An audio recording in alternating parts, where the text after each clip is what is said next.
حضرات، یہ ہمارے اور آپ کے لیے بڑے شرف اور فضیلت کی بات ہے کہ آج ہم وطن عزیز کا 76واں جشن یوم آزادی منانے کے لیے جمع ہوئے ہیں۔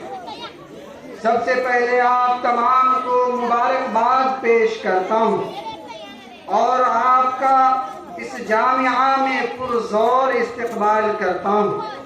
جیسا کہ آپ جانتے ہیں، 15 اگست 1947 کو ہمارا دیش انگریزوں کے چنگل سے آزاد ہوا۔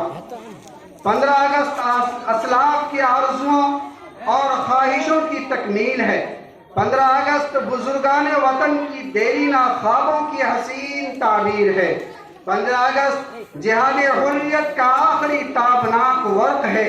15 اگست جب و استبداد کے مقابلے میں ہمت و جواں مردی کا نشان جمیل ہے۔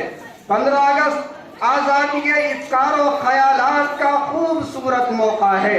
15 اگست ہندوستان میں انگریزوں کے زوال کی داستان ہے۔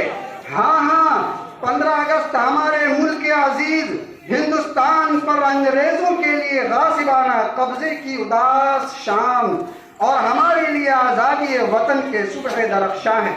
حضرات، کون نہیں جانتا ہے کہ وطن عزیز پر انگریزوں کا ناجائز تسلط کس طرح ہوا تھا۔ تن کے گورے من کے کالے ایسٹ انڈیا کمپنی والے انگریز تاجر کے بھیس میں آئے اور یہاں حکمرانی کرنے لگے۔ ہمارے جانباز رہنماؤں کو جانی مالی قربانیوں کے سبب وطن عزیز انگریزوں کے غاصبانہ تسلط سے 15 اگست 1947 کو آزاد ہوا۔ ہر سال اسی یاد میں یوم آزادی کا جشن پورے ملک میں جوش و خروش کے ساتھ منایا جاتا ہے۔ اسی سلسلے کی ایک کڑی آج کی یہ تقریب جشن یوم آزادی بھی ہے۔ آج کے اس تاریخی مثالی پروگرام میں ہمیں اسلاف کی قربانیوں کو یاد بھی کرنا ہے اور ان کو خراج عقیدت بھی پیش کرنا ہے۔ لہذا آئیے بلا کسی تاخیر و تمہید کے آج کے اس پروگرام کا ہم آغاز کرتے ہیں۔ حضرات، اب باضابطہ اس پروگرام کا آغاز کیا جاتا ہے اور آغاز ایسی کتاب مقدس سے کیا جائے گا جو ساری کتابوں میں سب سے نمایاں اور عرفہ مقام رکھنے والی ہے، جس کو اللہ پاک نے سب سے مقدس فرشتے کے ذریعے سب سے مقدس پیغمبر آفتاب ہدایت تاجدار کونین اور سید الانس والجن محمد الرسول اللہ صلی اللہ علیہ وسلم پر نازل فرمائی۔